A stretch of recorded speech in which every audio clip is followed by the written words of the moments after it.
Hello friends, मेरा नाम है मोहित और आज मैं आपके लिए अपने YouTube channel get a job पे स्टैटिक जीके पार्ट 2 लेकर आया हूँ। इसका पार्ट 1 मैंने बना के अपलोड कर दिया है और उसकी पीडीएफ भी मैंने डिस्क्रिप्शन पे आपके लिए अपलोड कर दी है। यूट्यूब चैनल पे आपको मेरे मिलेगी।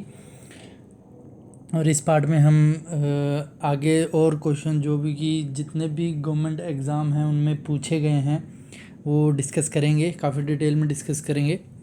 और स्टार्ट करने से पहले आप मेरा चैनल सब्सक्राइब कर दीजिएगा और वीडियो लाइक ज़रूर कर दीजिएगा। चलिए स्टार्ट करते हैं।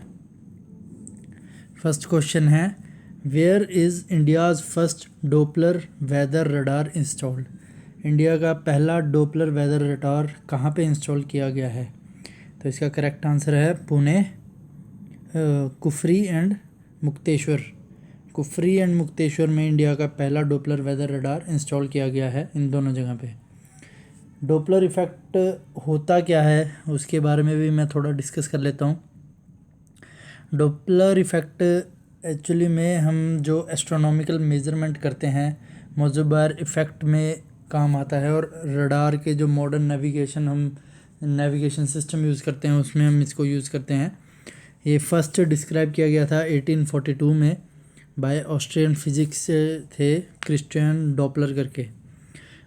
डॉपलर इफ़ेक्ट इसकी डेफिनेशन है, the apparent difference between the frequency at which sound और light waves leave a source and that at which the reach an observer caused by relative motion of the observer and the wave source। Basically होता क्या है, जैसे हम अपने live example के हिसाब से मैं आपको बताता हूँ। आप रोड पे अगर खड़े होते हैं कहीं पे भी, अगर कोई गाड़ी आती है वो अगर हॉर्न मारती है आपकी तरफ, जैसे जैसे आता जाता है वो वेव, उसकी फ्रिक्वेंसी जैसे आप एक ऑब्जर्वर हैं, आपके जितनी क्लोज आती जाएगी वो उसकी साउंड, उसकी फ्रिक्वेंसी तेज़ होती जाएगी। यानी कि अगर एक कोई भी सोर्स है उसकी फ्रिक्वेंसी अगर वो स्टिल है तो ऐसे रहेगी, और अगर वो मूविंग में है, किस डायरेक्शन में मूव कर रहा है, इस हिसाब से ये शो करता है कि जैसे जैसे वो आपके क्लोज आती जाएगी उसकी फ्रिक्वेंसी, उसका टाइम बढ़ता जाएगा, और जैसे दूर जाती जाएगी उसकी फ्रिक्वेंसी कम होती जाएगी। और यही लाइट के केस में भी ऐसा ही होता है। साउंड और लाइट की वेव भी उसी हिसाब से होती है, जैसे दूर जाती जाएगी उसका भी जैसे हम कलर चेंज होता जाता है। लाइट के केस में कलर चेंज होता है, इसमें आपको साउंड कम ज़्यादा आती है, उसमें कलर चेंज होता है। जैसे स्टार्स कोई पास हैं एक दूर हैं, हमें उस हिसाब से कलर के हिसाब से वो दिखाई देते हैं। तो ये डॉपलर इफ़ेक्ट है। और मोज़ुबार इफ़ेक्ट भी, हमने मोज़ुबार इफ़ेक्ट की बात की, वो भी मैं आपके साथ डिस्कस कर लेता हूँ। बेसिकली होता क्या है, कोई भी हमारा न्यूक्लियस अगर एक क्रिस्टलाइन बॉडी के अंदर बाउंडेड है, crystalline body in the sense कि उसकी जो न्यूक्लियस की मूवमेंट है वो रिकॉयल नहीं हो सकती। रिकॉयल जैसे हम कोई गन फायर करते हैं उसमें रिकॉयल वेलोसिटी होती है बुलेट की, हम जैसे फायर करते हैं वो पीछे आता है, उसको रिकॉयल वेलोसिटी कहते हैं। अगर कोई न्यूक्लियस ऐसे क्रिस्टलाइन स्ट्रक्चर में बाउंडेड है जिसकी रिकॉयल फ्री है, वो नहीं मूव कर सकता, बहुत टाइट पार्टिकल होते हैं, तो उसमें उस केस में क्या होता है, जब वो न्यूक्लियस अपनी एनर्जी रिलीज़ करता है वो गामा रेज की फॉर्म में रिलीज़ करता है। और वो जब न्यूक्लियस एक्साइटिक स्टेट में होता है उसको ग्राउंड स्टेट में जाते हैं, जब वो जाता है अपने ग्राउंड स्टेट में तब वो गामा रेज प्रोड्यूस करता है।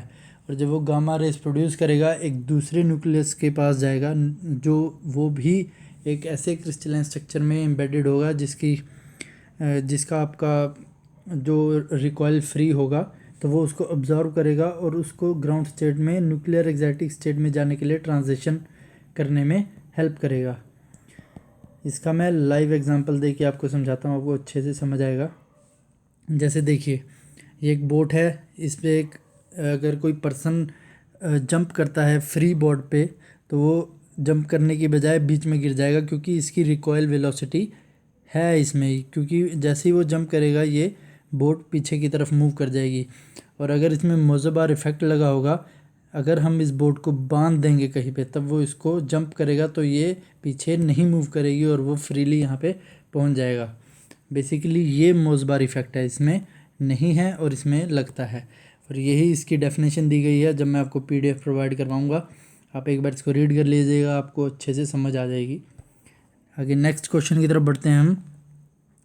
The power of retaining magnetism even after the removal of magnetising force called, उसको हम क्या बोलते हैं?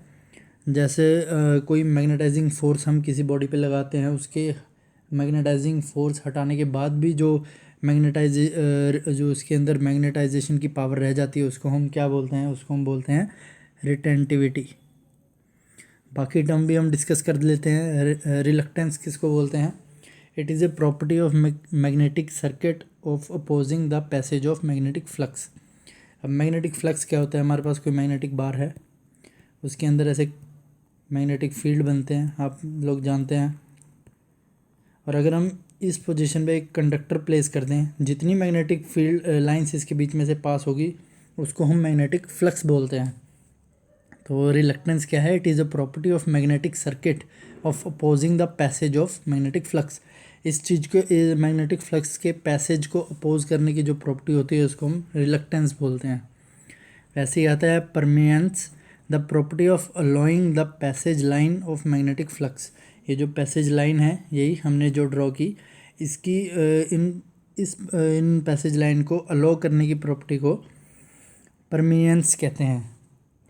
और बेसिकली ये इसका वाइस वर्सा ही होता है, ये अपोज करता है और ये अलाउ करता है। रिलक्टेंस और परमिएंस आपस में वाइस वर्सा हैं। कंडक्टेंस क्या होता है? It is a property that allows to flow of current. किसी भी करंट को फ्लो करने के लिए जो अलाउ करता है, उस प्रॉपर्टी को क्या बोलते हैं हम? कंडक्टेंस। और इंडक्टेंस क्या होता है? It is a property which oppose a sudden change in the current. अगर किसी करंट में फ्लो करते करते सडन चेंज आ जाता है, जैसे हमारा शॉर्ट सर्किट हो जाता है, वो सडन चेंज की वजह से होता है, तो उस प्रॉपर्टी को बोलते हैं इंडक्टेंस। और कैपेसिटेंस होता है property which oppose a sudden change in voltage. और अगर कोई सडन चेंज आए वोल्टेज में, उसको रोकने की प्रॉपर्टी को हम क्या बोलते हैं? कैपेसिटेंस। तो ये बेसिकली टर्म्स हैं इनकी, इनसे बाहर आपको कुछ नहीं आएगा, इनके बारे में पता होना चाहिए। नेक्स्ट क्वेश्चन है, pitch of the sound is related to. जो हमारी साउंड की पिच होती है, वो किससे रिलेट होती है? वो फ्रीक्वेंसी से रिलेट होती है। नेक्स्ट क्वेश्चन है, which of the following major pressure of liquid and gases. इनमें से कौन सा इंस्ट्रूमेंट आपका pressure of liquid and gases का मेज़र करता है? तो होता है आपका मैनोमीटर। मैनोमीटर आपका pressure of liquid and gases को मेज़र करता है। और भी टर्म डिस्कस कर लेते हैं, जैसे स्फैग्नोमीटर। स्फैग्नोमीटर हम यूज़ करते हैं टू मेज़र ब्लड प्रेशर। हमारा जो ब्लड प्रेशर मेज़र होता है, वो स्फैग्नोमीटर के इंस्ट्रूमेंट के द्वारा किया जाता है। कैलोरीमीटर होता है use to measuring quantities of heat, मतलब किसी भी चीज़ में कितनी हीट की क्वांटिटी है, उसको मेज़र करने के लिए हम कैलोरीमीटर यूज़ करते हैं। ओडोमीटर हम यूज़ करते हैं कोई भी distance measure, basically distance measure करने के लिए हम ओडोमीटर यूज़ करते हैं किसी भी व्हील्ड व्हीकल का, कोई अगर मूविंग व्हीकल है उसका। नेक्स्ट क्वेश्चन है, who wrote the book the why why girl. ये क्वेश्चन वैसे आपके रिसेंटली एग्ज़ाम्स में आए हुए हैं, तो मैं इसलिए वही क्वेश्चन आपके लिए लेके आया हूँ। Who wrote the book the why why girl. ये बुक किसके द्वारा लिखी गई है? ये लिखी गई है महाश्वेता देवी के द्वारा। महाश्वेता देवी के द्वारा ये बुक लिखी गई है। नेक्स्ट क्वेश्चन है, who among the following called father of economics.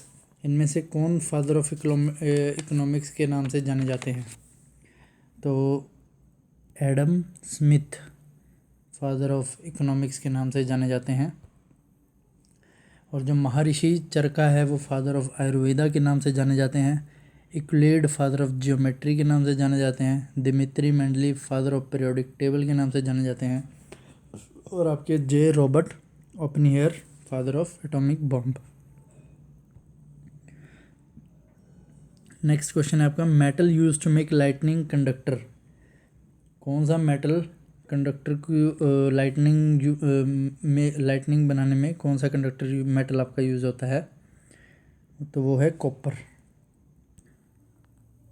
Copper metal use करते हैं हम कंडक्टर को लाइटनिंग करने के लिए। Who compose the famous song सारे जहाँ से अच्छा। मोहम्मद इकबाल। मोहम्मद इकबाल जी ने सारे जहाँ से अच्छा जो सॉन्ग है उसको कंपोज किया था। और वंदे मातरम बंकिम चंद्र चटर्जी के द्वारा किया गया था, जनगण मन रविंद्रनाथ टैगोर के द्वारा किया गया था।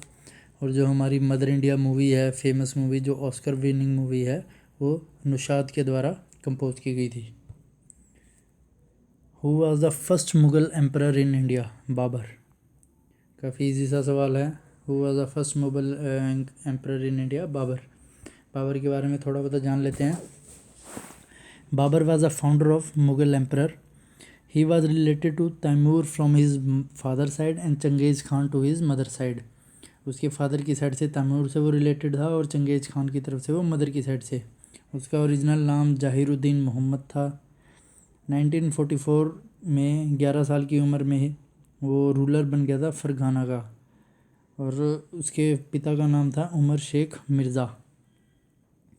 दौलत खान पंजाब का एक बहुत ही पावरफुल राजा था। उसने इब्राहिम लोदी के साथ मिलके बाबर के ऊपर इन्वेडेड करने की कोशिश की, तो पर 21 अप्रैल 1526 बाबर ने इब्राहिम लोदी को फर्स्ट बैटल ऑफ पानीपत में हरा दिया। The first battle of Panipat mark the foundation of Mughal domination India. और यही जो फर्स्ट बैटल ऑफ पानीपत थी, मुगल डोमिनेशन का इंडिया में काफ़ी फाउंडेशन, बहुत जो फाउंडेशन था वो इसी बैटल के द्वारा रखा गया। उसके बाद बाबर का जो बेटा था हुमायूं, उसको बाबर ने दिल्ली भेजा आगरा को सीज करने के लिए। ही डिफीटेड राणा संगा of Mewar in battle of कनवा। बैटल ऑफ कनवा भी बाबर के द्वारा लड़ी गई राणा संगा के साथ, और बाबर ने खुद को एम्परर ऑफ हिंदुस्तान बताया। उसने खुद को टाइटल ऑफ गाजी भी दिया। Babar also defeated the Afghans in the battle of गजरा। बैटल ऑफ गजरा में उसने अफगान्स को भी हराया। बाबर रोट हिज मेमोरीज इन तुजुक बाबरी। तुजुक बाबरी में बाबर की मेमोरीज लिखी गई हैं, जिसमें उसने इंडिया की फ्लोरा और फौना के बारे में काफ़ी डिस्क्राइब में बताया है।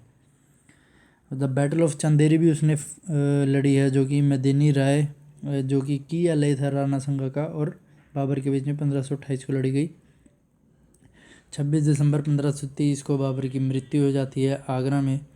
पहले उसकी बॉडी को दफनाया जाता है आगरा में ही, बट बाद में लेटर उसको काबुल लेके जाया गया। तो ये बाबर के बारे में इंफॉर्मेशन थी। जितने भी इससे बाहर आपको पेपर में, एग्ज़ाम में नहीं कुछ भी पूछा जाएगा बाबर के रिलेटेड, और ये काफ़ी मोर देन सफिशिएंट है। अगला क्वेश्चन है, the number of protons in a nucleus is called. Number of protons in a nucleus is called its atomic number. Atomic number को हम बेसिकली जेड से डिनोट करते हैं। तो the number of protons in the nucleus of atom is called atomic number, वो हम ये पीछे डिस्कस कर ही चुके हैं। और मास नंबर को हम एम से डिनोट करते हैं।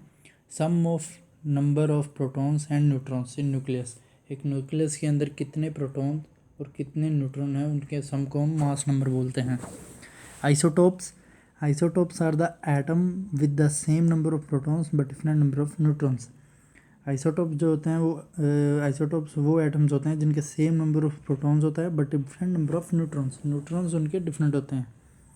Isobars are the element with same mass number but different atomic number. Isobar जिनके सेम मास नंबर होता है बट डिफरेंट एटॉमिक नंबर होता है। Isomers are the element with same molecular formula but different structure. Isomers होते हैं जिनका molecular formula तो same होता है बट डिफरेंट स्ट्रक्चर उनका डिफरेंट होता है। Isotones are the element with same number of neutrons but different number of protons. और आइसोटोन्स होते हैं आपके same number of neutrons but different number of protons. तो ये भी काफ़ी इम्पोर्टेंट आपके लिए नॉलेज है, इनमें से भी एग्ज़ाम में क्वेश्चन पूछे जाते हैं। नेक्स्ट क्वेश्चन है आपका, Kayakalp award is given to which organisations. किन ऑर्गेनाइजेशंस को कायाकल्प अवार्ड दिया जाता है? Government organisation, NGO, public and private health facilities, या फिर किसी इंडिविजुअल को? तो ये public and private health facilities को दिया जाता है। Basically Kayakalp award public and private health facilities को दिया जाता है जो कि हाइजीन या हाई स्टैंडर्ड ऑफ सैनिटाइजेशन में काफ़ी अच्छा काम करते हैं हेल्थ फैसिलिटीज़ में, उनको ये अवार्ड दिया जाता है। तो ये आज के क्वेश्चन थे फ्रेंड्स। आशा करता हूँ आपको अच्छे लगे होंगे। इस क्वेश्चन की मैं पीडीएफ आपको डिस्क्रिप्शन में प्रोवाइड करवा दूँगा, और अगली वीडियो में मैं और आपके लिए जो भी एग्ज़ाम में क्वेश्चन पूछे गए हैं वो लेके आऊँगा। Thank you friends.